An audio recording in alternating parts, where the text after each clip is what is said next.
Welcome, everyone, live from the campus of the University of Pennsylvania to another edition of the Law and Governance program.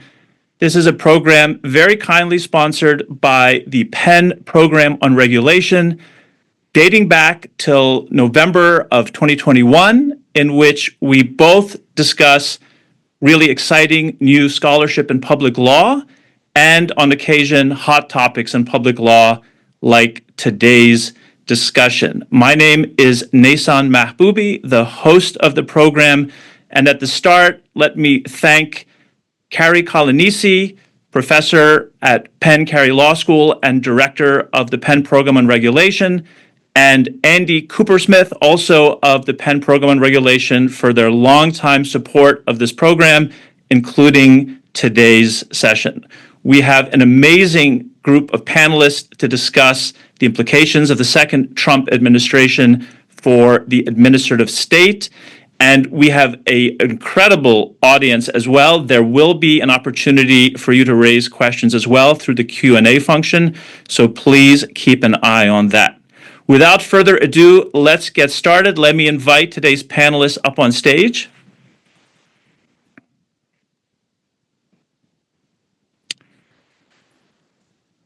None of the people you see need any introduction, but I will briefly introduce them to you all as well.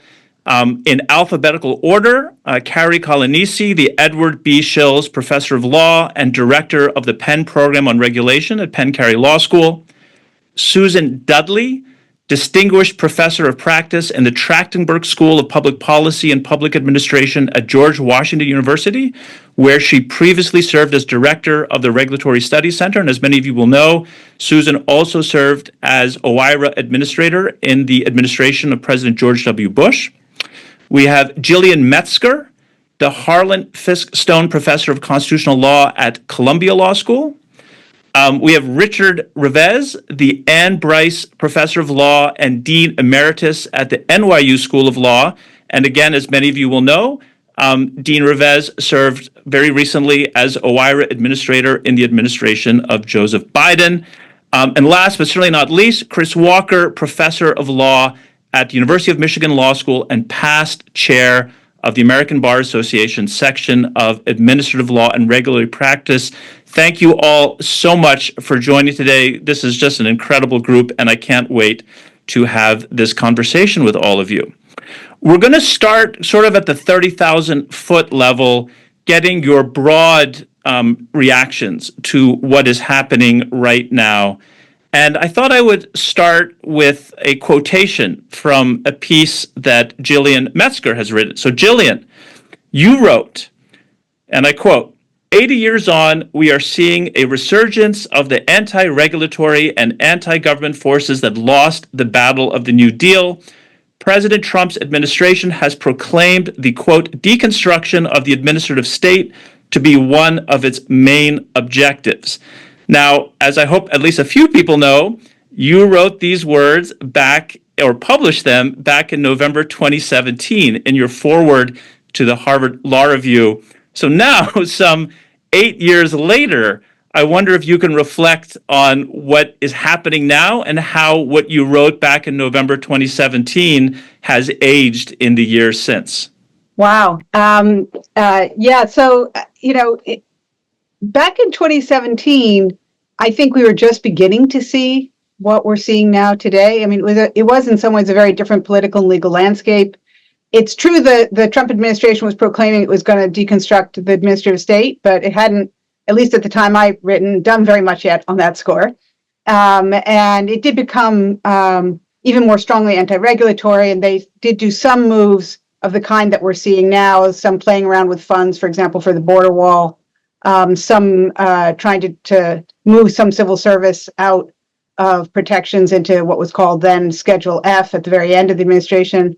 But what I would say is that the first Trump administration really didn't offer much of a sustained attack on state capacity. And I think what we're seeing now, what makes it so markedly different, is that we really are seeing and have from the get-go a very fundamental and pronounced attack on administrative capacity. We're seeing wholesale dismantling of federal agencies, USAID, CFPB, now ED. We've seen agency funding dramatically cut. We're seeing the administration refuse to disperse funds that have been appropriated, and even in some instances, funds that have already been obligated. That's a really new phenomenon. We're seeing mass firings of the federal employees, the firing of hundreds of thousands of new probationary employees, so the nation's future public service.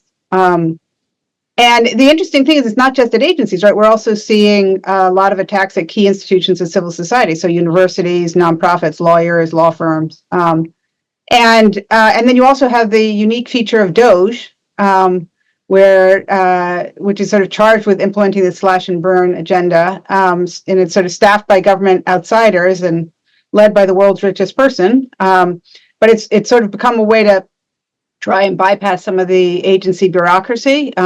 But it also means that these cuts are then being done by people who really don't know the programs and operations at issue, which have even more of a profound effect in terms of agency operation.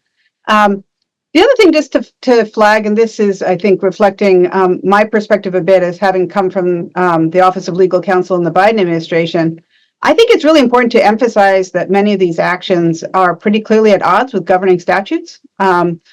Cuts to funds that Congress has directed be spent in appropriation statutes, firing at odds with civil service and tenure protections in statutes, reduction in force requirements in statutes. These are all going by the wayside. And, also, just things we might think of as maybe a little bit more norm violations in some ways, but significant, asserting long dormant authorities that haven't been asserted, ignoring procedural requirements. I mean, these are actions that are real deviations from the norm, and in particular, some of the actions that raise real First Amendment or separation of powers concerns. And this is being justified based on claims of the president's inherent constitutional authority under Article 2.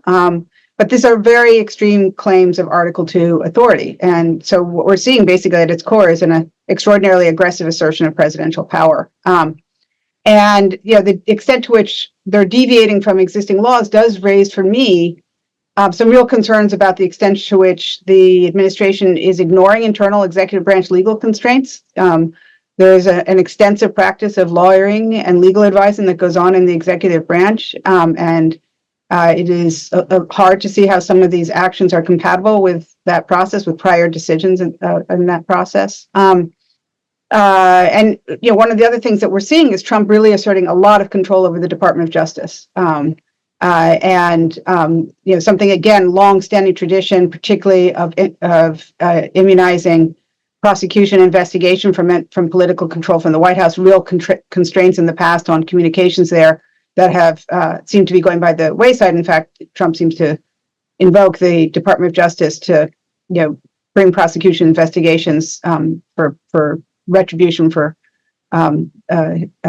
gripes that he has. So that's all of that is novel and new and wasn't going on in 2017. It's not surprising that the administration, I think, as a result, is running into a lot of judicial resistance. You also had a lot of judicial resistance in the first Trump administration, but the rhetoric this time around raises more concerns, I think, about the extent to which the administration will adhere to judicial determinations that actions are unlawful.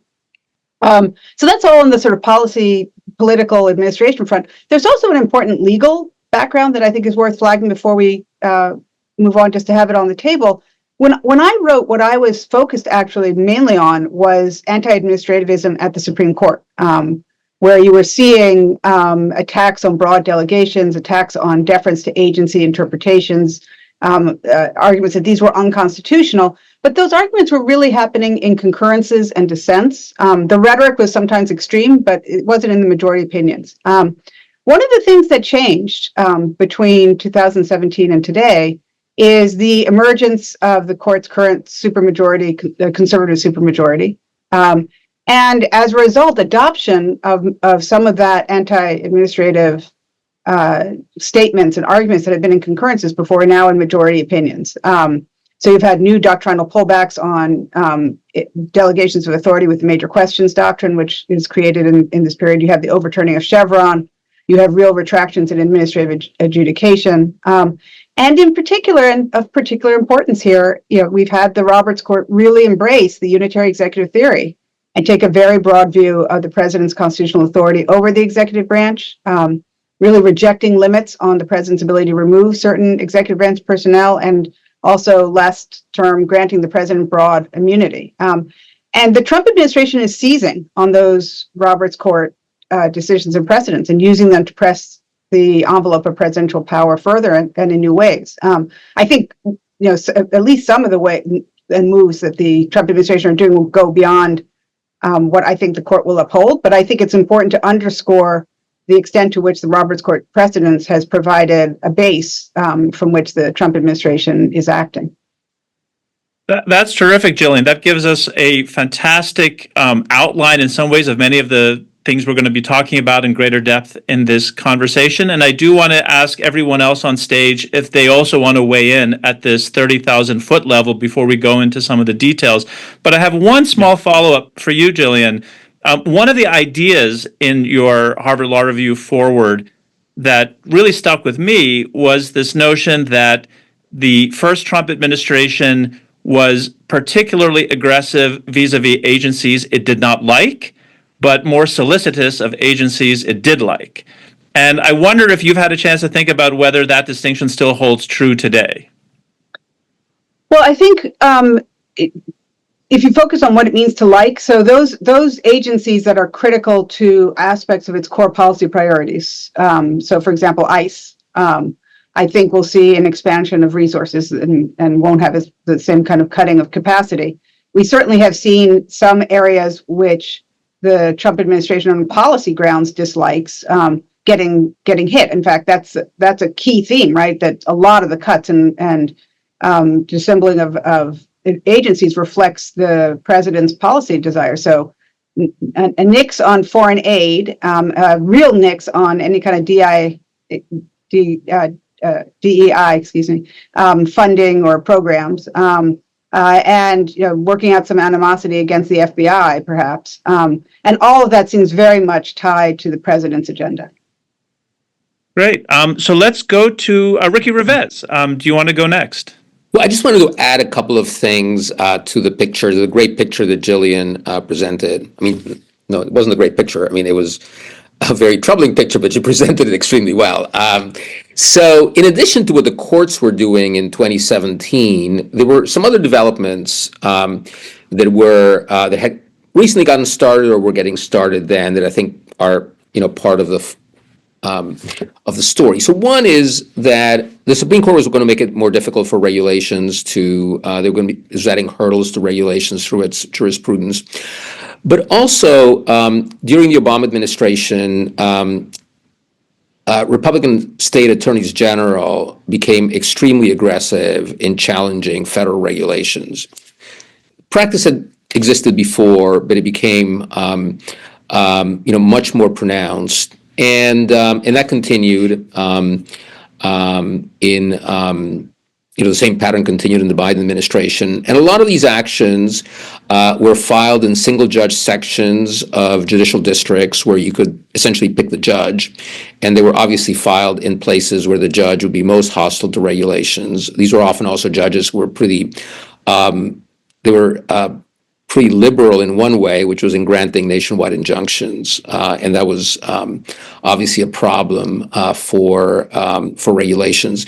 The other thing, and this started in 2017 in the first Trump administration, is the incoming administration, but continued in every subsequent presidential transition. Incoming administrations became quite aggressive at trying to undo the regulatory output of their predecessors. The Congressional Review Act has gotten probably the most attention, but also various strategies around litigation, seeking abeyance, seeking suspensions of effective dates that hadn't happened at the time the president took office. So these are all also part of the picture that, in the regulatory context, created additional hurdles and it made things more difficult for administrations, actually, of both parties to have the regulatory agendas stick. Right. Others want to weigh in at this 30,000 foot level? Carrie, I think. Well, I just was going to say that if we're going to compare what's going on for the last couple of months with either the first Trump administration or, for that matter, really any other administration, I would say that, most administrations, including the first Trump administration, tried to influence the administrative state by maybe I'd call it a 2D policy: directives and discretion, and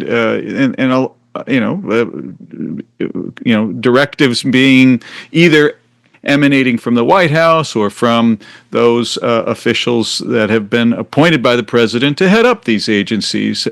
And a discretion, it just is, what it says. There's some play in the joints, and obviously elections matter and priorities matter, and any administration really has traditionally operated with those main tools of presidential and executive power.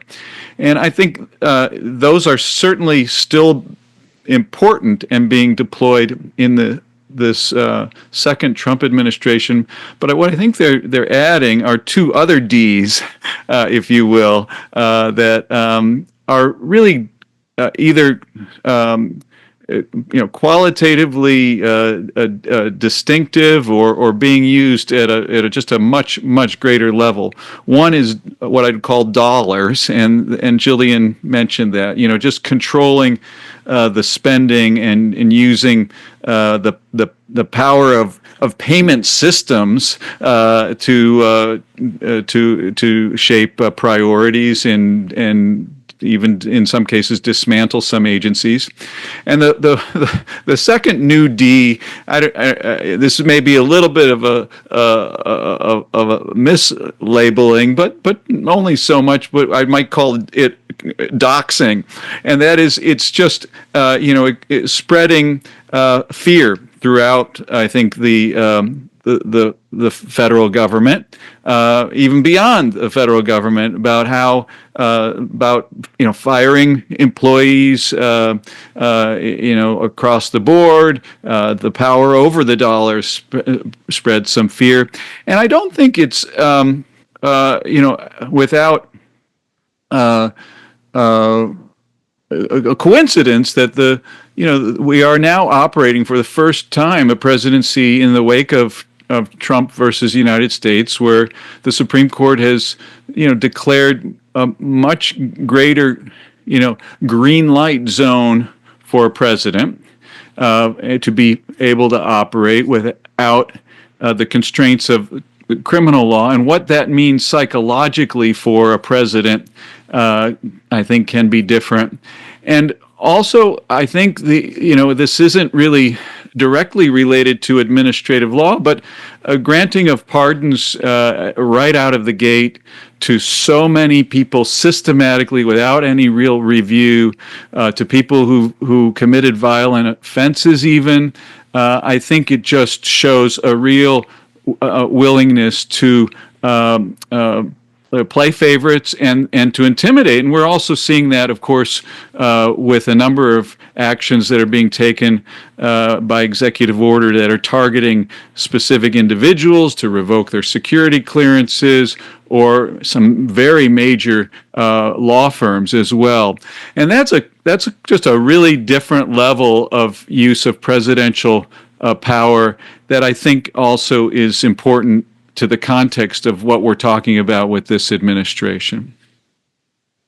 Great. Let me see if Chris and Susan want to weigh in too at this 30,000-foot level. Real quick, in response to Carrie, to kind of build on the point about dollars, I think also it feels like it's new that the Republican administrations realized that a lot of progressive policy is made through grant making. And that seems to be somewhat novel compared to prior administrations of really going after and trying to unpack and undo some of that's done there. But like zooming out, I kind of have three reactions. Like one, I'm always trying to kind of sort out like what is new, what is like just regular presidential administration, and also what is regular presidential administration on steroids. And I hope as we kind of go through that, like, what is the new stuff? What is the stuff that actually isn't new? And what is the stuff that's using old tools, but just in a really aggressive way? And my kind of reaction is the first Trump administration was very disorganized and chaotic in being disorganized. And this Trump administration seems to be extremely organized. And now we have organized chaos in a lot of ways, right? I mean, I feel like what they're doing is it's different. It feels very different to me on the kind of structural level, of what's going on. And the last thing I'd say from a 30,000 view perspective is, I mean, we've just seen the rise of over presidentialism more generally from administration to administration. And those norms are starting to kind of have been fading since the second term of the Obama administration, at least, if not before then. And we don't have a Congress that's pushing back. I'm not even sure it's separation of parties anymore. I don't even know how to kind of describe the relationship between the president and Congress.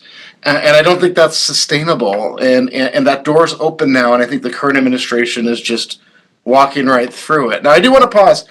It's just the first 100 days. We're still in the first 100 days, and they can be chaotic, and like things will hopefully have a little bit more of an equilibrium settle. But I do find it kind of pretty shocking how much the president's able to do with almost no pushback from Congress. Susan. Yeah, and I'll do a quick 30,000 foot too. That I think about the milestones in the development, or how did we get to where we are now? And I think an early one that Jillian talked about in her article, of course, was the Administrative Procedure Act that required us, and I, of course, focus on rulemaking, not these broader issues. And so I think that was a significant milestone. Then the economic deregulation of the 70s and 80s, that was bipartisan. It was across all branches, to Chris's point about it didn't just come from the presidency. All branches of government got involved in that. And then the requirements, and this may be the beginning of the presidency, the requirements to understand the costs and the benefits of regulations. So unlike the economic regulation, where we thought, you know what, that just ends up harming consumers and benefiting well-connected groups, the other types of regulation that were emerging then, health, safety, environmental regulation, there was a desire, starting with Carter, but actually building on prior presidents, to require that agencies look at the costs and the benefits and the impacts of those. And then, of course, with Reagan and Clinton came White House oversight. So increased presidentialization. And that has proven so durable across administrations, something that I think Ricky and I will come back to. But I do wonder whether we're now in a new, if this is the next milestone. And I think part of it is what's going on in the courts, that this less deference to agencies' interpretations of their statutes. So I'm hopeful that maybe will impose some more discipline and consistency, and less politics and swings between administrations. Maybe some more congressional responsibility. That's probably a pipe dream. But I also want to point out that it's going to make deregulatory actions harder, just as it might, as Ricky noted, it might make regulatory actions harder, because it's going to be harder for each administration to say, oh, never mind, we interpreted it wrong last time, this is the best interpretation, and now we're completely flip-flopping. And also on that, there still is a deference to agencies' expertise, the factual and the scientific and the expertise, as well as policy. And then another, as we're going to talk a lot more about, is the Trump administration's actions. And I'll just mention the regulatory budget, the inclusion of independent agencies, and the extent to which that is a milestone. You never know when you're in the middle of one of these shifts, whether we are, but it seems like perhaps we are. Great. I couldn't have asked for a better initial segment to our conversation. We have so many things on the table now that we're going to try to go into more detail. 2 points I just want to raise before we move to the next segment of our conversation. First, to the extent that there's just a lot of stuff happening and trying to figure out what exactly is happening. I do want to call attention to a few trackers that have been deployed recently. And I know this isn't a comprehensive list, but I know that the Center for Progressive Reform has a tracker of Congressional Review Act actions. I know Professor Philip Cooper from Portland State University is tracking presidential directives. And even though I don't think this is formalized, I think Nick Bednar at the University of Minnesota Law School is keeping track of administrative officer removals. There may be others, and if people know of other good trackers that they want to mention, please do. But part of the story here is just trying to figure out everything that's going on. The second thing, we are starting to get some questions in the Q&A, and I'm going to work in one of them early. So the question essentially, I think, boils down to some of what this is happening, of what this administration is doing, does accord with some long-standing priorities from the conservative legal movement, shrinking government, reducing waste and fraud. And is this the right way to do it? Might be an interesting question for people who generally believe in reducing government. And so I'm going to put Chris on the spot here because I think some of his initial intervention kind of spoke to this. Chris, how would you answer that question of how much is this kind of what conservative legal movement wanted, and how much is the way they're doing about it creating, maybe some uncertainty that people would not be very happy with? Yeah, I mean, I love the idea of Doge in theory, and I love the idea of bringing in like a bunch of really smart folks that have, to consult for 18 months to identify inefficiencies. I think it's really hard for the administrative state to reform itself, and we've tried so hard over decades with retrospective review, with OIR, different tools. And if you want smaller, leaner, more efficient government, I mean, I love the idea. Now, I don't love the idea of doing a tech style, acquisition and gutting. Yeah, I mean, the Musk way, it might work in the private sector. I don't know, but in the government sector, especially where your personnel is taking a huge pay cut to be there, and you're trying to develop a professionalized civil service and a set of norms that are thick, it doesn't work that well. That kind of the Musk approach and kind of this kind of organized chaos of just tearing everything down. My guess is that won't be a way to lead to more effective government that's leaner. But the idea of like Doge itself, like at least in theory, is something I was actually really excited about. To the point I was like, all right, I might be ready to jump in on this. Now I'm seeing it unfold. I'm like, ooh, that's not at all what I was hoping for. I was hoping that they would identify things, send it to the president announce, and the agencies kind of start implementing it. And instead, I think they've really kind of done a very fast, quick teardown in ways that I think are really scary. But we have a government that's large and that has a lot of inefficiencies and some of there are ways to address it. I'm just not sure the current approach has at least so far has been particularly effective if you want to have lasting change that's gonna make the government run more efficiently. And what you have, I think, is just something also that is happening. Jillian mentioned earlier, I think, that by people who really don't understand these agencies and what they're doing, but you also have it happening very fast and without any systematic, really, analysis or review. I think every one of us probably on the panel would say we need good analysis when we make decisions in government, whether it's decisions about how to regulate the private sector or decisions about how to structure the government itself. And so, it was a few weeks back that Elon Musk went and spoke to the cabinet and said, "Oh, we've made mistakes. We fired some folks who actually we want to be overseeing our nuclear reactor facilities," or, we really should be still supporting and funding Ebola containment programs around the world, but we canceled those. And, he was, I think, quite actually cavalier about that in saying, we're going to make mistakes, just give us the benefit of the doubt. And I don't think in government you always have the room for those kind of mistakes, for one. And second, it's also not clear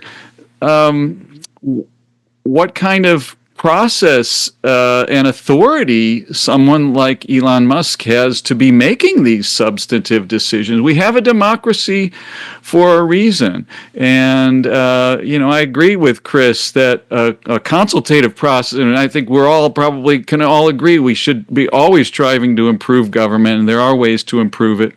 But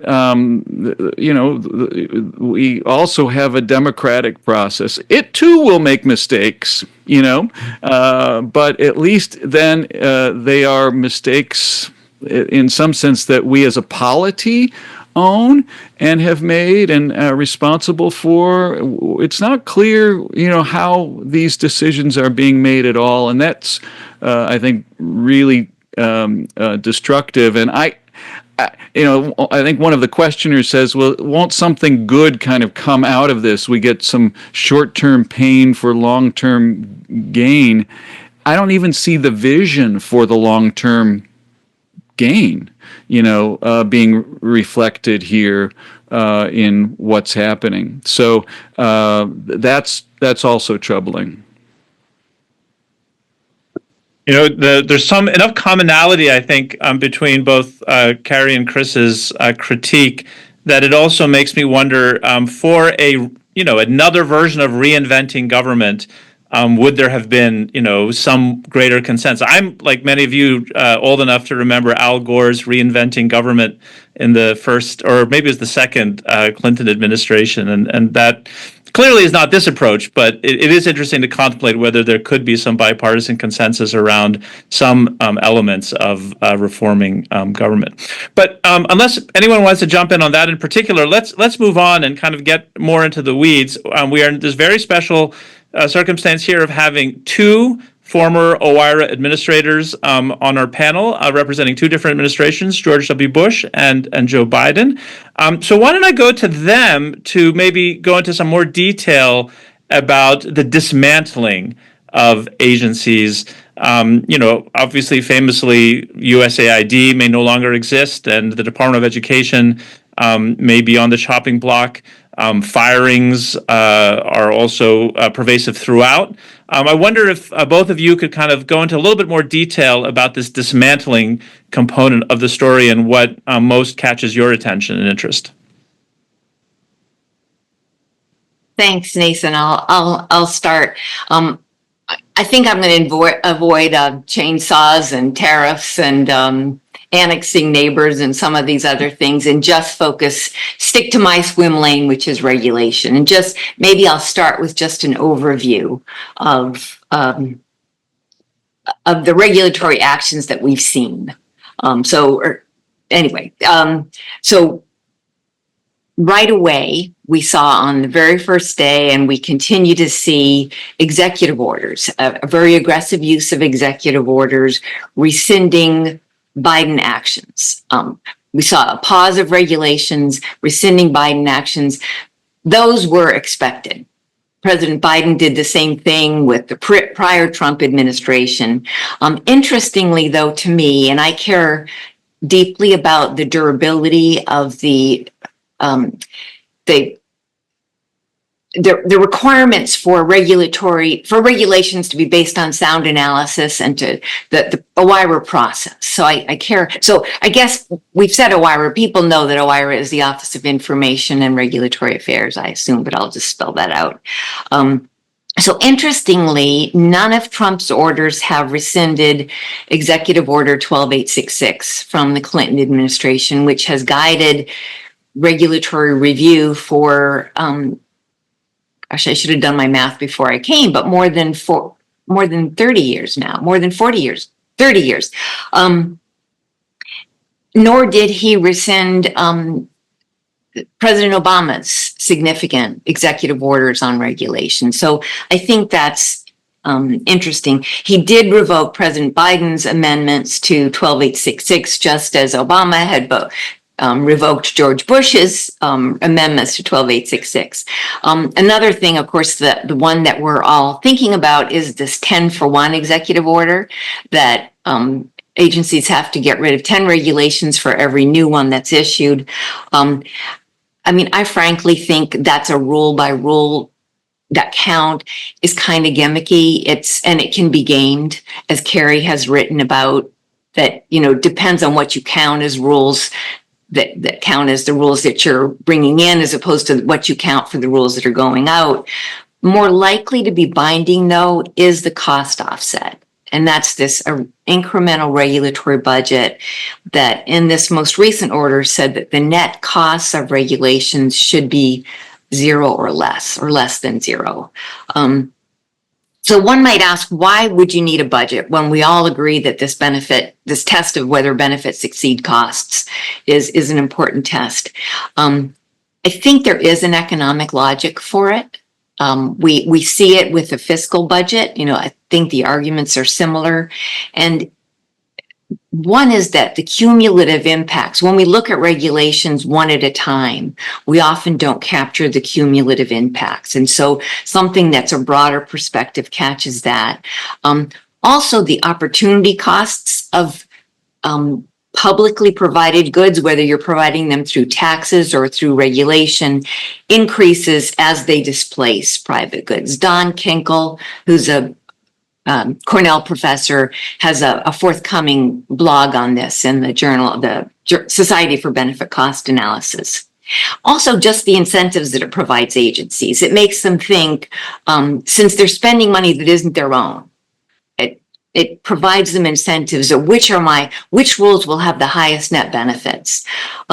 So hopefully this benefit cost lens will be applied to the regulatory budget. And we have seen that that executive order does cite 12866. So 12866 is definitely cited in that, which does suggest that there will be those trade-offs considered. And OMB, OIRA, Ricky's in my old office, will have a role. And I thought they did a fine job issuing guidance last time around, which made that 2-for-1 at the time more manageable. And so hopefully they will again. Interesting things, however, and this is something you can't remember. One of you said that the favorite, there are agencies the president likes and agencies they don't. It was interesting that this order exempts Homeland Security or immigration regulations. So they're going to be exempt from this requirement to find offsetting costs and regulations. As I mentioned, I think in revising or rescinding regulations, the Loper decision is going to be challenging, because I think agencies are going to have to work harder to justify that the legal, that their statute authorizes their approach rather than the approach that had been used in the past. So bottom line, ideally, this would incentivize better review of existing regulations, something that President Obama issued several executive orders saying, please do a better job evaluating whether your ex ante predictions of regulatory benefits and outcomes were right.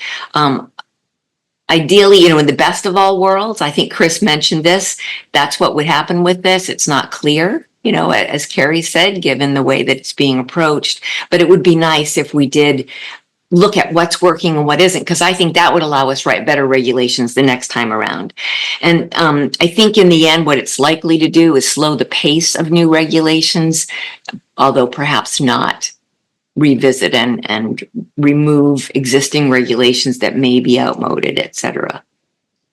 Let me just go quickly through so I don't take too much time. Even though there have been so many executive orders that touch on regulation alone, independent regulatory agencies are now required to go through a OIRA review.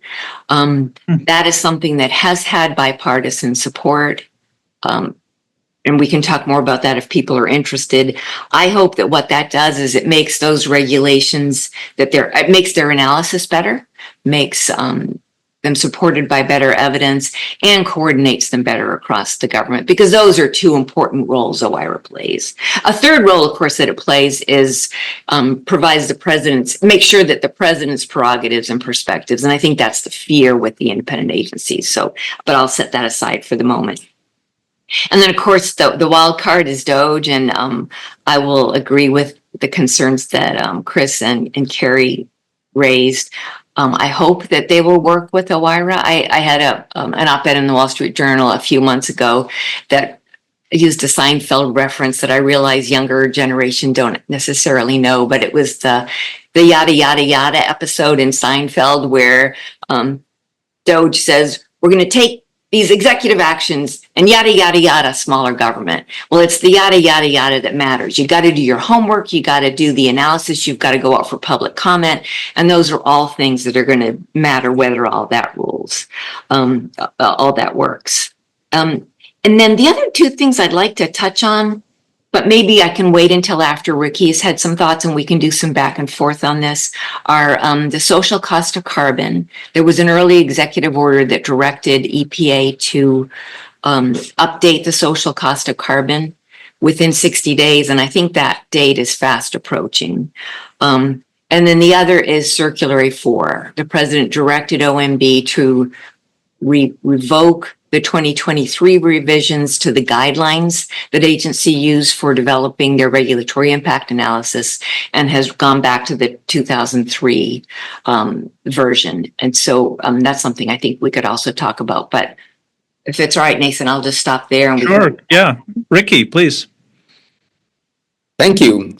And it's always nice to be on a panel with Susan. We, there is, this is maybe the only group in the United States where former officials of both parties actually get along really well, get together for lunch, are generally supportive of their work. Obviously disagree sometimes substantively, but it's kind of done in a different way. And there's probably something to be learned from this experience. So I consider Susan a friend. I saw her several times when I was in DC. I always look forward to those interactions.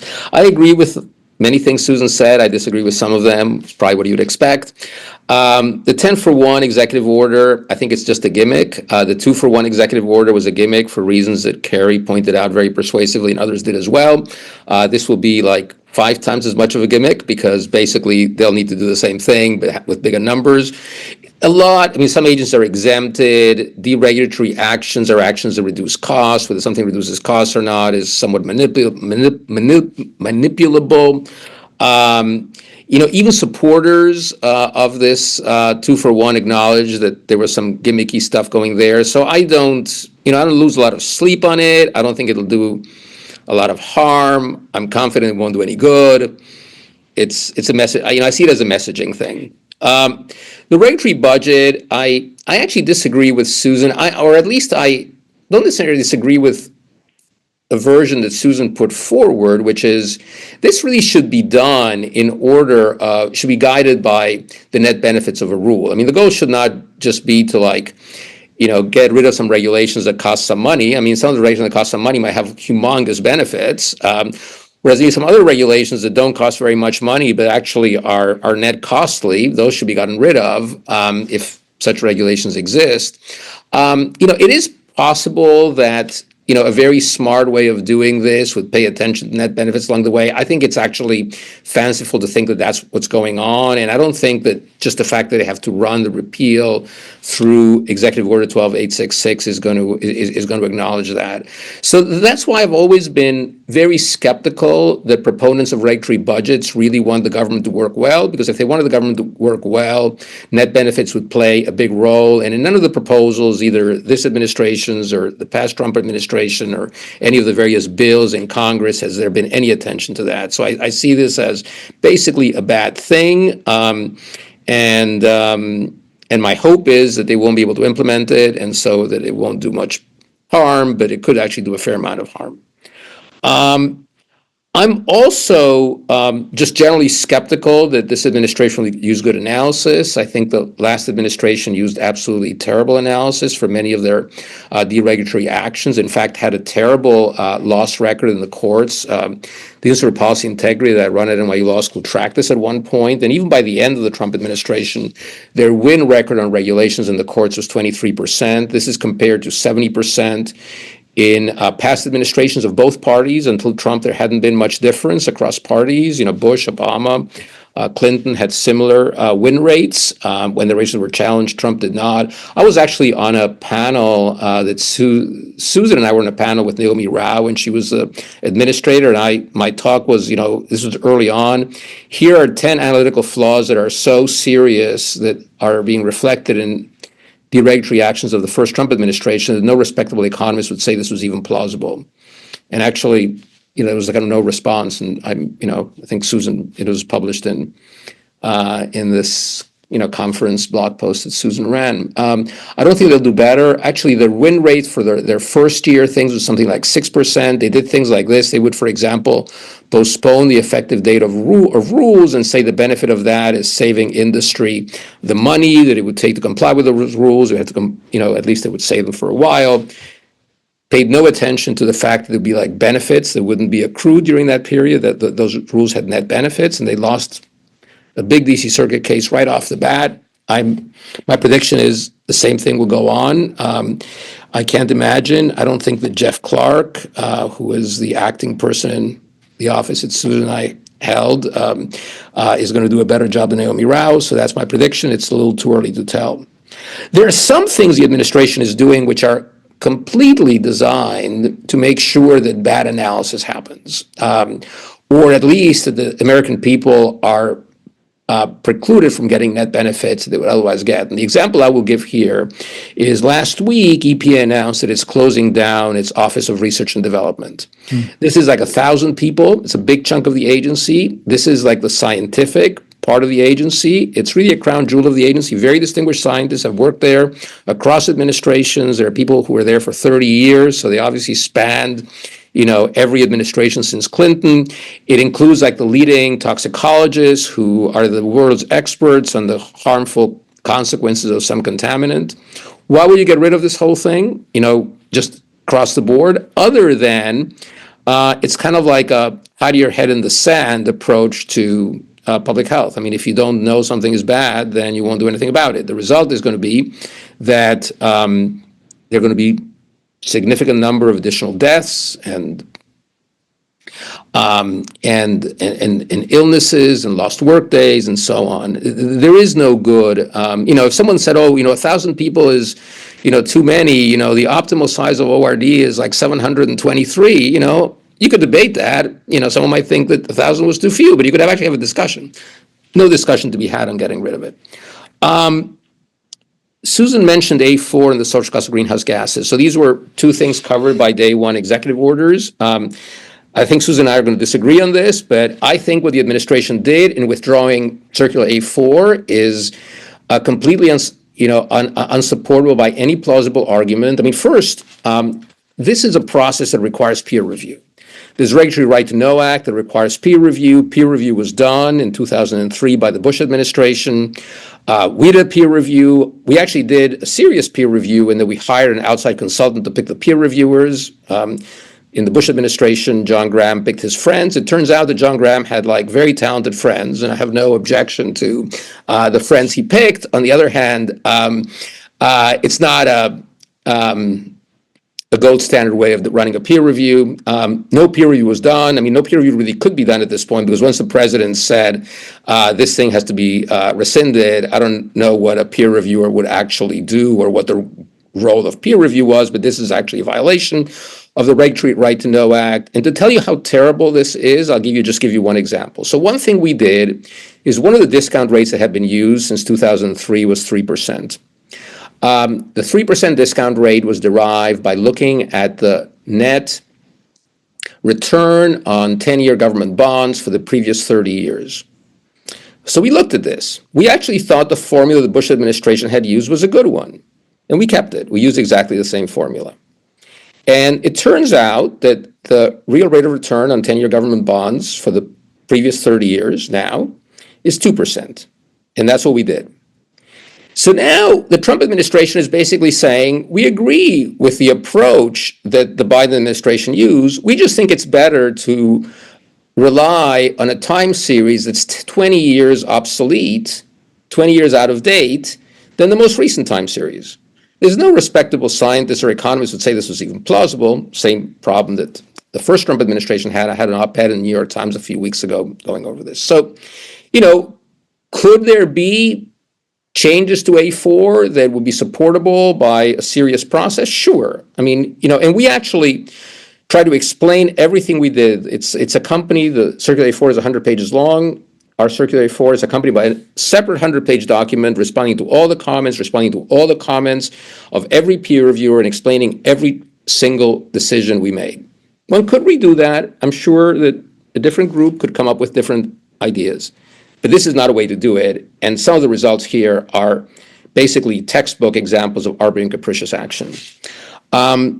Social cost of greenhouse gases. The executive order said it was based on shoddy empirical science. The main academic work that this was based on was William Nordhaus's work. Nordhaus won the Nobel Prize. It is kind of like a big statement for the president to say that that the work of a Nobel Prize winner is shoddy. Again, there may be things that could be done. The idea that was floated of basically just getting rid of the metric altogether is another kind of example of this bury your head in the sand approach. I mean, the social cost of greenhouse gases is the measure of the harm of 1 ton of greenhouse gas emissions. It has to be taken into account in a cost-benefit analysis, whether for regulatory action or for a deregulatory action. Getting rid of the number is a way of ignoring the effect. And one reason I know that this would never work is because the Bush administration tried to do that in 2009, actually did a better job because it said, look, it's not that we don't want to have a number. It says, we still think there are too many uncertainties. And they lost a Ninth Circuit case that said, well, there might be uncertainties, but the best estimate is not zero. And by doing what you did, you're estimating to be zero. And as a result, the Bush administration in its last year began the process that culminated in coming up with the social cost of greenhouse gases. They responded appropriately to a decision of the court. It's hard to tell where they'll end up. I know getting rid of it would be, completely unsupportable. I can't, again, like everything else, there's probably some room for differences of opinion, and there's probably some things that could be done that are outside the guardrails. And since they haven't done it yet, I can't evaluate that. This is great. So we got very deep into the weeds of regulatory analysis. I did feel like we were getting into a Society of Cost-Benefit Analysis annual meeting, which is terrific. But I do want, in going to Jillian, Carrie, and Chris now, to kind of open the aperture a little bit more and look at more broadly some of the broader dismantling that's going on. And I'm going to work in a couple of the questions that I'm trying to track as they come in fast and furious. A number of the questions are asking about authority. Is there the requisite authority for some of the dismantling that's going on? So in inviting Jillian, Carrie, and Chris to kind of speak to this bigger picture, maybe I'll go to Jillian first. If you could also maybe speak to these questions of does DOGE, to the extent that DOGE is the prime mover in some of this, do they have the authority? Does it matter who's the head of DOGE and what the administration is saying in court filings about that? So Jillian, let me go to you. Sure. So just one quick point that links it to the regulatory discussion, or two quick ones. One is, of course, it's incredibly hard to do 10 for 1 or whatever the number is if you don't have funding, if you don't have personnel. So the tax on capacity are going to fundamentally undermine the ability to do sensible, effective regulation or regulatory review. The other thing that I think is interesting is, the reg review EOs, Circular A4. These are measures that a lot of different presidents have adopted over time, and there's less of this question about authority to adopt them, and more it's a question of whether what's in them makes sense and works or not. Maybe there's some overstepping. But a lot of the other moves, really, there is this question about, is there authority to do it? Congress, Congress creates an agency. You need Congress to discreate the agency. I don't think that's a word. And similarly with funding, Congress controls the purse strings. These are congressional authorities. Now, Congress sometimes will grant fund discretionary appropriation, so the president or the agency can spend up to a certain amount, has more discretion about where the funding goes. In some areas where it's a context of presidential authority, like foreign affairs, there might be a little bit more discretion given in those appropriations, but it is a congressional authority. If Congress says the executive branch must spend, the executive branch must spend. And there's a background framework statute called the Empowerment Control Act that really constrains the ability of the executive branch to not spend. There are really only two things that they can do. They can propose a rescission, and I've I hear there's an effort by some Republicans to try and get the Trump administration to propose some of the DOJ cuts as rescissions. And if the executive branch proposes a rescission, it goes to Congress. The money is paused for 45 days, and it's up to Congress to adopt it. And if Congress doesn't adopt it, then that money must be spent. It is not a power in the executive branch to continue to not spend it. And the other thing they can do is a deferral, but a deferral cannot be for a policy reason. That's one of the key features. The funds still are required to be spent within a year of time. You have to identify a specific amount from which account. None of what the Trump administration is doing falls into either of these camps so far. And that's a real question, an undermining of any authority to do it as a result. In terms of DOJ,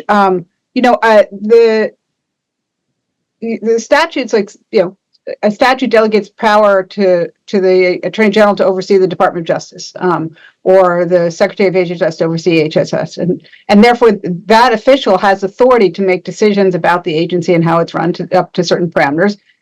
The statute may also impose certain mandatory responsibilities that the agency has to retain enough staff to do, but there is some discretion in the agency head to do it. That DOJ is not the agency head. DOJ is a separate White House entity. And one of the big issues that's coming up, and there are several lawsuits now challenging DOJ's authority, is whether or not the actions that agencies are taking when they're firing employees, for example, or cutting funds or closing their offices, whether those are decisions that are being made by the agency heads or being made by DOJ.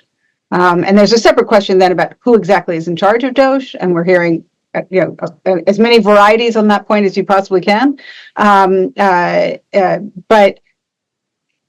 if it is hard evidentiarily to prove sometimes that it's not the agency head. The agency head will be the one sending the message.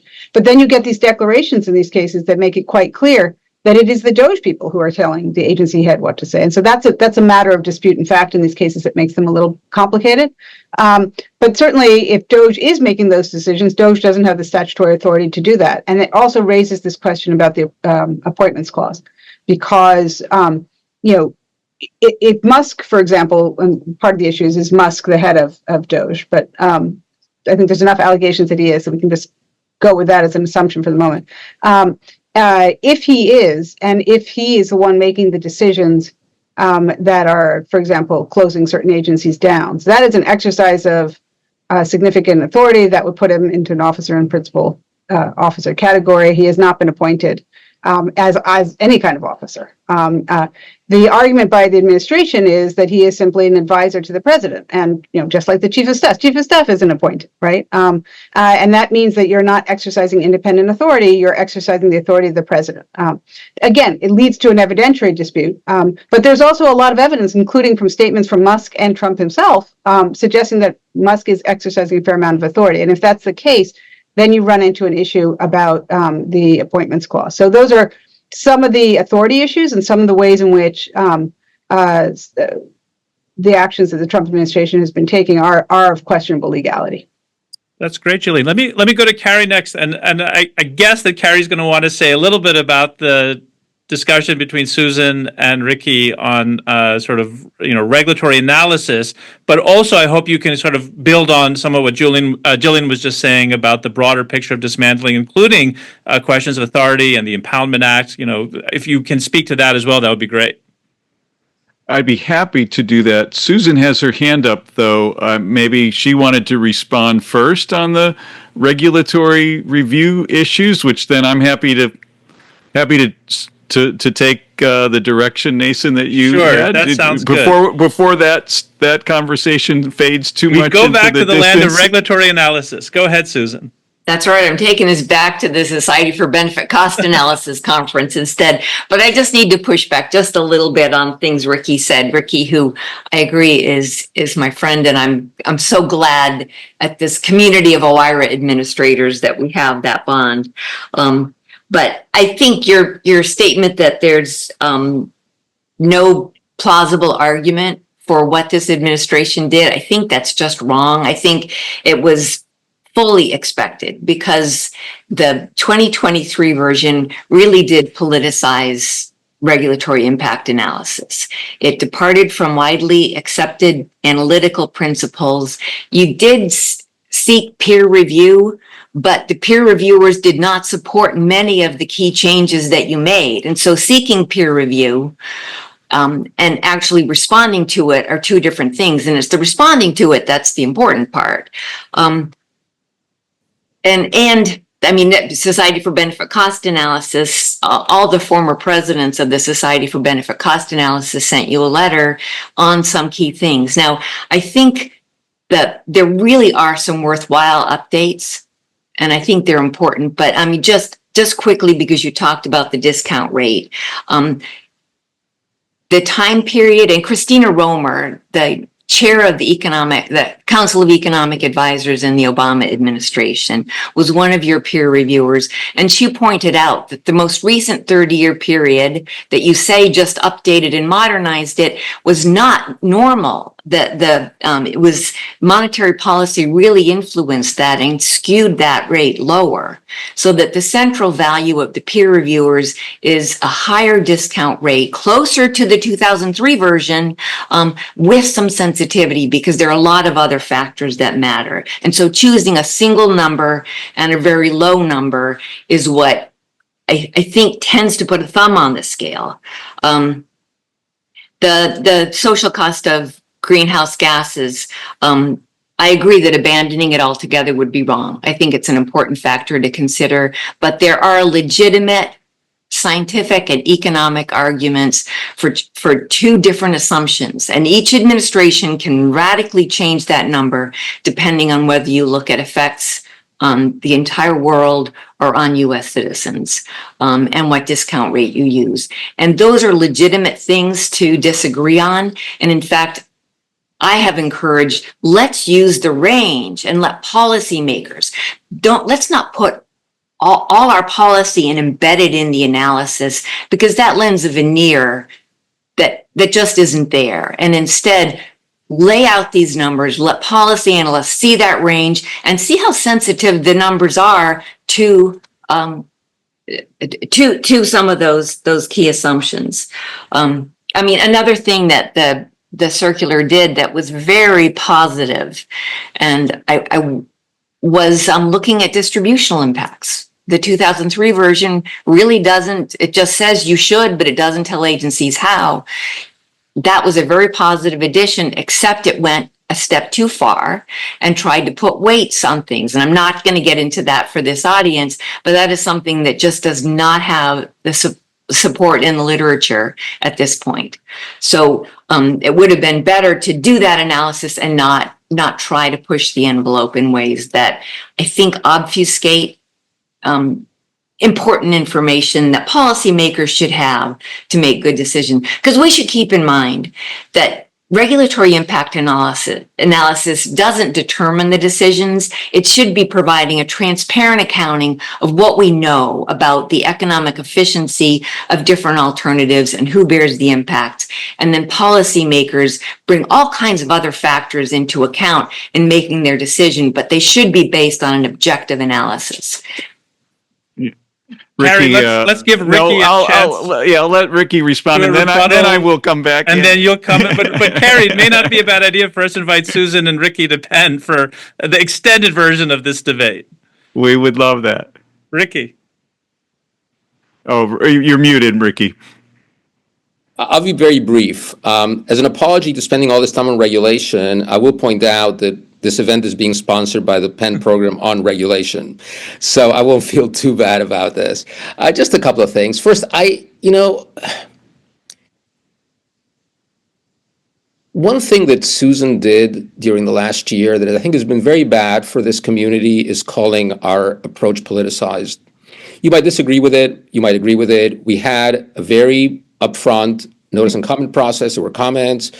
We were very transparent about how the peer reviewers were selected, and we had responses to every peer reviewer. And if you want to, I don't think you'll be able to decide this by listening to us, but I would urge you, if you're really interested in this, to go to the document, to our response to peer reviewers and comments, and you'll see very detailed responses. And again, you might disagree with them, but to call it politicized is just wrong.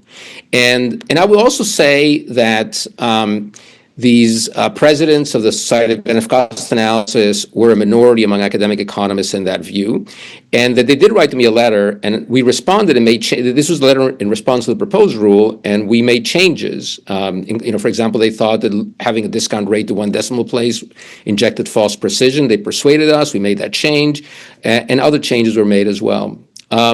So I just wanted to put that on the table because I think it is destructive to say that what we did was politicized. We tried to do the best we could with the science and economics available, and again, one can disagree with it, but to call it politicized is wrong. I wished I could have said that publicly when Susan said it, but in the government it's hard to respond, and I didn't get to say it publicly, so this is my first chance to say it publicly. I don't think Susan did a service to this community by attaching that label, and I hope that she will not use it again. I would pick that point up and say one thing that clearly politicizes is when a president with no consideration for anything on day one just obliterates an update for a guidance policy that had really needed to be updated. There's no question about that. I don't think anybody disagrees that going 20 years without updating the guidance for how agencies should conduct benefit cost analysis was needed. If the Trump administration disagreed with the discount rate or other aspects of it, great. You've got the mantle, but why don't you put it through a process and show us and do the analysis and explain? And Barry, do you mind if I just interrupt there? Yeah. You really want the Trump administration to do that and put their spin on this? I'm afraid that's what's going to happen because these guidelines have stayed in place across very different administrations. And if you want the Trump administration to go back out and ignore the peer review they get and put their spin on it, go for it. I think going back to the 2003 version is probably the best thing that we can expect. And I think we should all support that. Well, I do think it is of a piece, though, Susan, with what we're seeing in this administration. And now I'll try to broaden this a bit to just a lack of really consideration of evidence and analysis. You may be right that as a pragmatic level, like this is the least damaging to go back to the 2003. Perhaps, but I think it just is a reflection of a governance by fiat rather than of a governance by reason, and that's really been the hallmark of not only our process of regulatory review and our administrative process more generally, but another point about the 1 in and 10 out executive order, much like the 1 in and 2 out order from the first Trump administration, that executive order has no word benefit, nothing that even acknowledges anywhere that regulations might have benefits. So, there's a dismissal of evidence, there's a dismissal of balance. If we broaden this even further to DOGE, one of the words that is used in that acronym is efficiency, and efficiency is a balance between what? Benefits and costs. And so, if we're talking about now, we're going to broaden this beyond just regulation, thinking about, let's say we have a need to reduce the size of the federal bureaucracy. Well, do we do it just by, targeting all of the probationary employees without figuring out, wait a minute, some of those folks might really be delivering positive value, but there's sort of an assumption that everything that government does is bad or costly. All that regulations do is costly, and that we don't need then to do any analysis or systematic reflection on any of this. All we need to do is follow what the whim of either a president wielding a pen, issuing just a slew of executive orders without probably any real internal review or no consideration. I mean, you have to say, gee, at least, when the Biden administration did its modernizing regulatory review initiative, there was an executive order that called for a process, right? This is just like slash and burn, and as you said earlier, chainsaw, without, if we take it in like a forest management principles, we want to know which trees we should take the chainsaw to, rather than just going and cutting down all of the forest. So I think that's what's really troubling. To the point about getting to the point about what's legal or not. I mean, I think, quite frankly, if we look at sort of the three broad principles the legal principles that are reflected throughout administrative law, I mean, there is a non-arbitrariness, broad non-arbitrariness principle.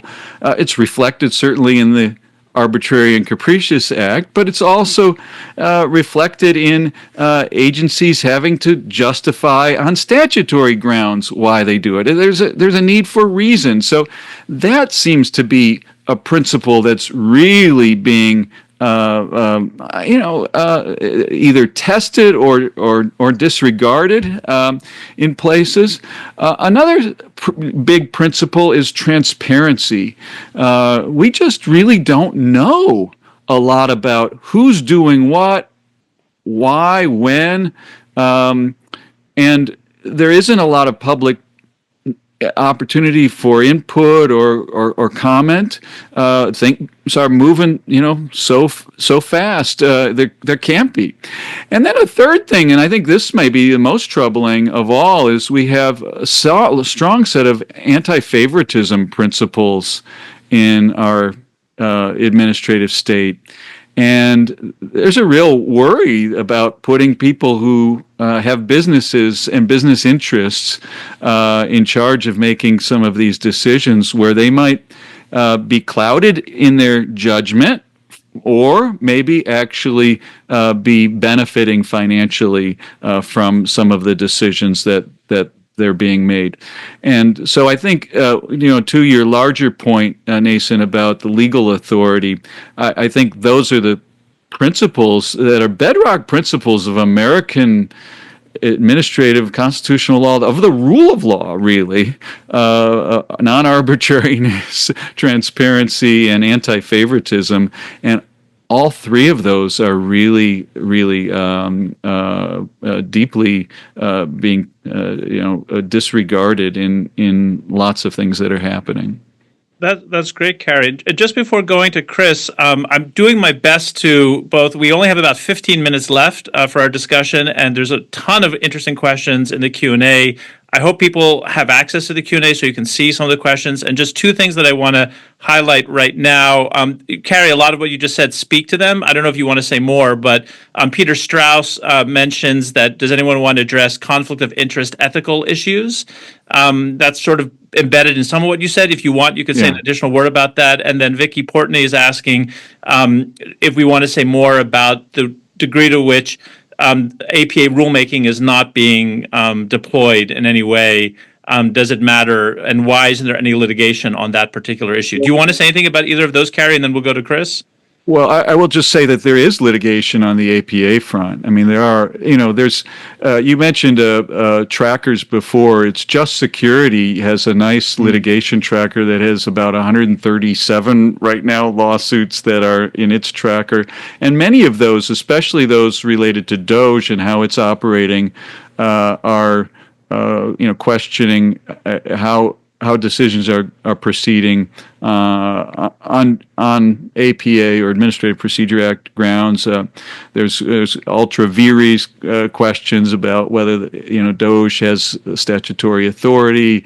There's separation of powers. Big questions about impoundment. Almost everything we've been talking about really today, there is active litigation over. Strikingly, in fact, one of the areas that we've talked about a lot, the executive order on 1 in and 10 out. I don't know that there's any active litigation on that yet. There was an effort trying to litigate that in the first Trump administration that didn't go anywhere. Maybe that's why. But on these firing of officials at independent agencies, of the new version of Schedule F, the probationary employees termination, the firing of inspector generals, the agency dismantlement. The spending issues, FOIA issues, APA. Yeah, it's all now, but it's all at early stages, right? And so, the administration is moving very fast and trying to get first mover advantage, where the courts are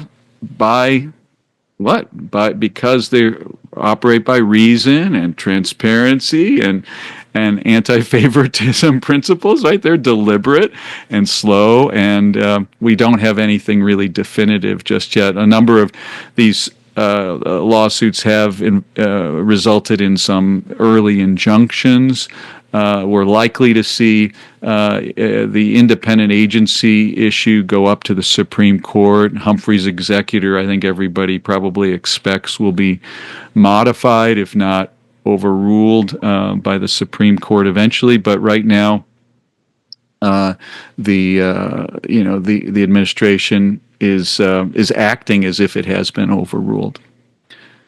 Okay, Chris, you're the closer for this section of the conversation. And I hope as you think about how you want to intervene on many of the things we've just talked about, you can also take the ball forward and speak to some of the appointment and removal questions that are embedded in a few of the things that Carrie just mentioned, of course, that I know that you've written a lot about in the past and are very focused on right now. Yeah, so I'm going to pick up, Katie Kovacs has a question in the chat about, I think a lot of this is about President Trump operating in a world of a very broad interpretation of Article 2, executive power, and like what's going to happen in response to that. And I want to talk about that. What we haven't talked about yet is that President Trump has fired the heads of a number of multi-member commissions that's really teeing up the Humphreys executive question for the court. The court's going to have to answer it here and soon. And I think that the writing's on the wall that they want to say that the president should have at-will removal, firing authority of an agency head. But I also think that the Federal Reserve looms very large in the backdrop here. And some of it might depend on whether the court feels like it can carve out the Federal Reserve from a kind of broader one. I don't think they can. Avitra Bomzai and Aaron Nilsson have probably made the best argument I've seen so far, and I don't think it works. But I think that's what the court's going to have to struggle with. And if we end up in a world where the agency heads are removable at will, which, as a policy matter, I'm actually not bothered by. I do think that it's going to be really, really important that the Supreme Court doubles back down on what it's been doing recently with deference and discretion and delegation, and really tries to limit the president, the executive branch, substantive authority to only what Congress has given the president. It needs to really reinforce the different procedural elements of the Administrative Procedure Act and agencies' organic statutes to kind of send that message that, sure, the president might have the final personnel control of the agency head, but it really is Congress that decides what power the president has. And how do you do that after Trump versus the United States? I hope that case is like an outlier and isn't it a case that kind of informs administrative law and is more of an oddity of the court trying to grapple with presidents not being prosecuted by former presidents not being prosecuted by current presidents.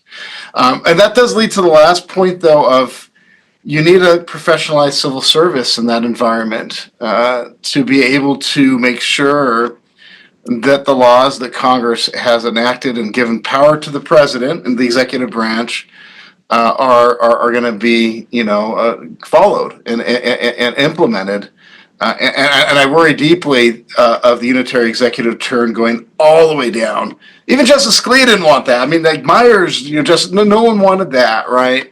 The strongest unitary executives that have been on, at least on the Supreme Court, have always kind of stopped at the agency head and anyone else that's making final decision-making authority that's not checked by an agency head, which after Arthrex should be no one. At least that's kind of where the court's going. So I hope that we see that the court really kind of put some brakes, some guardrails on the unitary executive in that way. And maybe I'm idealistic. I think the court actually will. The harder part, though, is what do you do when a president isn't firing career officials or lower level, based on politics? They're just firing everyone, and gutting the capacity of an agency to act. And that's a different problem. And I think that's the problem I haven't grappled with in my scholarship. But that's the problem we have today is how do you kind of respond to that? How do we attract individuals to enter the civil service when they know every 4 years they might just be fired because they haven't passed a probationary period or because their agency is zeroed out budget-wise? And so I think those are the deeper problems that I'm not kind of smart enough in the moment to kind of think through. But on the larger question Katie asks, I do see a path forward in the court's jurisprudence for overruling Humphrey's executor, but maintaining Congress's control or statutory control of the president. That's super, Chris. Notice, Jillian, you were nodding along at various places that Chris was mentioning. So I wonder if you want to build on any of that. No, I think there's some points where I disagree, but I think that there's a lot of truth in what Chris was saying. In particular, understanding that one of the critical roles of the civil service is actually a constitutional one, and it is to check executive power to also make sure it's reasonable and rational and informed and all those things. But that actually is a constitutional function. And there's so much of a focus in our constitutional rhetoric on the headless fourth branch and the lack of legitimacy for the civil service, and just not understanding how critical a role it is for preserving the rule of law to have a professionalized career civil service, implementing statutes. The one part where I disagree, it's not so much that I disagree. I think Chris and I both believe that a critical task is finding a way to revive more of a congressional role. But I don't see a Congress that has any capacity to act right now. And so things like, limiting delegation, pulling back on all sorts of authority or things to the executive branch, that to me means a government that doesn't function and doesn't deal with just pressing and urgent crises for our country and for the people. And that to me is not a good outcome, and not one that I think is. I think that also raises another set of constitutional issues, perhaps even certainly normative ones. But certainly, one of the real tasks, and it's very hard to imagine how you do it. And, I haven't heard many political scientists coming up with a good reason either about how to get Congress more willing to engage. And I think part of the problem is that what we're asking of Congress to step in ex ante and pass legislation in certain ways that are substantive legislation. It does not, if you look at all the issues where there's going to be contestation, where there's going to be divide, where it's going to be hard to reach bipartisan compromise, it's going to be, I think, at that stage. I think it's much easier, or at least there's more of a tradition of, for example, reaching bipartisanship on appropriations deals and focusing more on appropriation statutes as a way of signaling ongoing congressional control and accountability. And there are things to be said about the legislative veto or roles, at least in the context perhaps of some rules and feedback.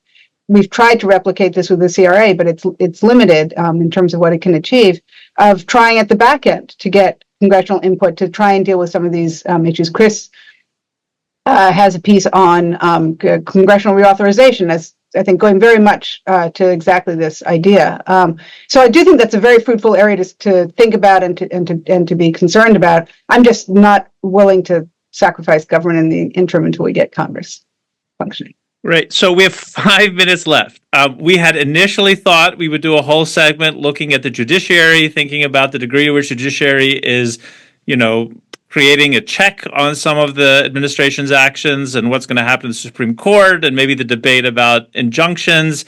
There's no way we're going to be able to do any of that. Maybe that should be its own 90-minute segment. I'll talk to Carrie and Andy later to see if that's an interest. But I think a good way of using this last 5 minutes is just to kind of get each of you to weigh in 1 minute each on the path forward, to the extent that you can see a path forward. For those who are more interested in building back, maybe better, down the road, whether it's in this political moment or a future political moment, what are your, best ideas for that build back? And I'll just start with Jillian and just go around the horn, and then we'll close for today. I am not the most optimistic. I think we are in for some hurt, to be honest. My best idea, and it's not a good one, is I think we've come to take government and functioning government for granted, and we are entering a period where we are not going to have that. If there's a silver lining, it is that there may be more popular recognition of the value of government, and more connection to and support for having one that is effective. And we could use that to build back. And when we build back, we certainly should do so in an affirmative way and not just build back what we had before. But I just think we're a long ways away from that. Ricky. I think our best hope for the rest of this term is with the courts. There is a really serious effort to dismantle government in ways that would make it difficult to put back together. I mean, not impossible, and obviously one will try, but to hamper the ability of future administrations to do their work. And I'll again point the closing down of the EPA Office of Research and Development as an example of that, because the agency needs to exist and the agency needs to do work, and everyone acknowledges that. But it's basically saying we want to basically make it difficult for the agency to do regulatory stuff, and we want to freeze the science because evolving science might need more regulation. My hope is that as much of the stuff that this administration does gets struck down by the courts, and I'm actually on the kind of somewhat optimistic side that at the end of the day, they will try really hard to play whack-a-mole with the courts. Like, we're not cutting these funds under this freeze order, but this other thing and whatever. And the courts are going to get better at being very precise. But at the end of the day, I don't think there's going to be outright defiance of the courts. There's a range of opinions on this right now, but I'm on the somewhat optimistic side of it. So my hope is that that the basic structure survives. And I agree with Jillian, I agree with Susan, I agree with everyone that government was not functioning optimally the last day of the Biden administration, and the goal should not be to restore it to exactly that point. Is to have a thoughtful discussion. But doing what DOGE does, which is basically doing word searches, which they also kind of misunderstand, and and if a grant has a certain word, they get rid of the grant. I mean, so for example, there was a grant on media disinformation where they thought the government was funding media disinformation, and instead it was an intelligence agency figuring out how the government could protect itself against that, but they got rid of it because the wrong word was in the grant document. I mean, obviously, if you asked a bunch of middle school kids to do something like that and they came up with this, you would give them a really bad grade. So that's not the way to do it. Right. Another Susan. example of that is, the big story about that we're funding transgendered mice. It's transgenic mice. But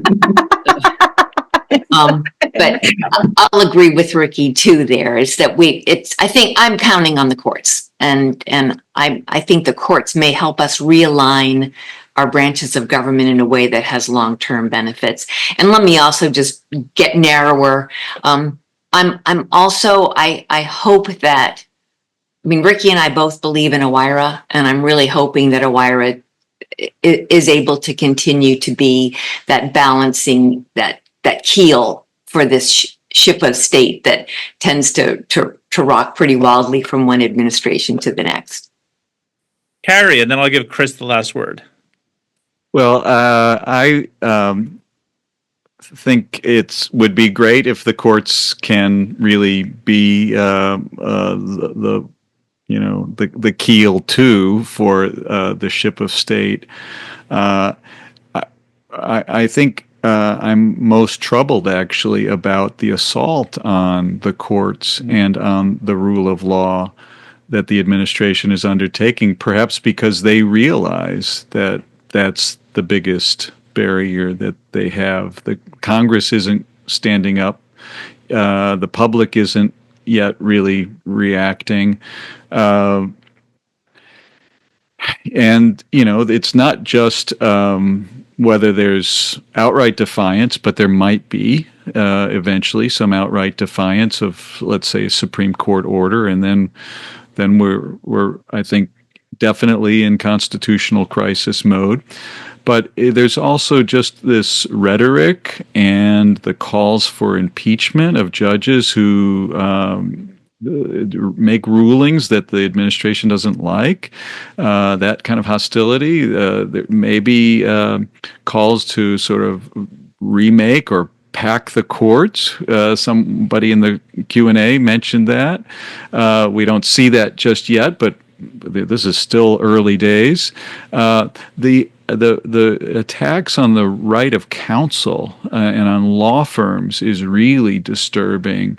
These big law firms are being singled out and targeted for retributive reasons, and there was a memo issued just within the last week that basically tells the Department of Justice to play hardball with anybody who's in a law firm or any law firm that's taking a position that's challenging where the administration is going. Now, right now, the targets have largely been firms that, for one reason or another, seem to have, irked the president in the past for representing somebody who, may have had some role in prosecuting him or something such, but.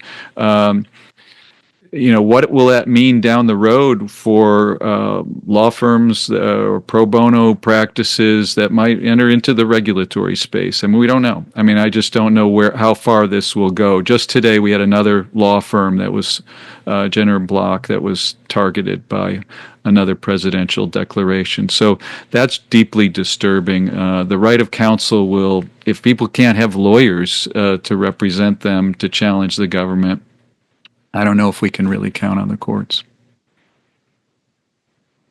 Chris, close us out. How do you end after that? I don't know. I mean, I'm glad we're all in favor of protecting the legitimacy of the courts. I'm glad that's now a bipartisan thing, because it didn't feel like that before the last election. But no, the Chief Justice has a huge role he's going to have to play in managing lower courts, in trying and luckily I think he's a very, very sharp, but you don't have your powers, your legitimacy, right? They don't have an army or even a law, so I don't know. So we'll have to see. But I hope Congress gets back in the game. I hope that we find ways to really reinforce the importance of the professionalized civil service, of the rule of law, and that that these courts play their role. And we'll have to kind of see how things roll out over the next 100 days after the first 100 days. Maybe we should do this again in another 100 days. Absolutely. I can't think of a better, more stimulating conversation that spilled over the boundaries of time and space, and so many great questions in the Q&A. We did our best to get as much in this 90 minutes, but I definitely think we should have another conversation, maybe with this exact same group soon. For the time being, we'll close today. Thank you again to the Penn Program on Regulation, Carrie and Andy, for hosting the series, the Law and Governance series. If you are interested to see some of our prior discussions, I think the link to the Law and Governance series, which is hosted by the Penn Program on Regulation, is in the chat. This has been recorded. We will put the audio and the video up and share that. And if you thought this was a good conversation, please share it widely so it gets a broader audience. And last but not least, thank you very much to Anna Gavin from the Penn Carey Law School, who has expertly been behind the scenes hosting the Zoom. Thank you all once again, and we will be back soon, hopefully.